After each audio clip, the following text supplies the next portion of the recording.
വാഹൻ സാരഥിയൊക്കെ ഉണ്ട്, അതിൽ ഡീറ്റെയിൽ ആയിട്ടുണ്ട്. അപ്പോൾ അതൊക്കെ ഒരുപാട് തടസ്സങ്ങൾ നമ്മുടെ ഈ ഓഫീസിൽ ഉണ്ടാക്കുന്നു. വരുന്ന ഒരാൾക്കറിയില്ലോ വാഹനാണ് സാരഥി, തന്നെ ഡൗണായി എന്നൊക്കെ പറഞ്ഞിട്ട് ആളുകൾ ഓടിപ്പടഞ്ഞല്ലേ വരുന്നത്. അപ്പൊ അതൊക്കെ അവർ വളരെ വളരെ ഗൗരവമായിട്ട്, നമുക്ക് കേരളത്തിന്റെ പ്രശ്നമല്ല അത്.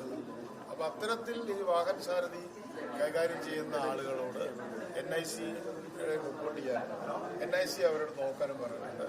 അദ്ദേഹം പിന്നെ ബഹുമാനപ്പെട്ട മന്ത്രി പറഞ്ഞത് അവര് നന്നായി ചെയ്യുന്നില്ലെങ്കിൽ അവരെ ഞങ്ങള് പിന്നെ ടെർമിനേറ്റ് ചെയ്യണം. ഞങ്ങളോടല്ല, ജനറലായിട്ട് വളരെ കോടിയലായിരുന്നു.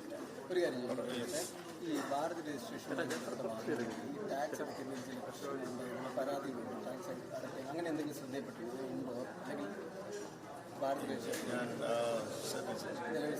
എന്റെ ശ്രദ്ധയപ്പെടാത്തായിരിക്കും ഉണ്ടെങ്കിലോ.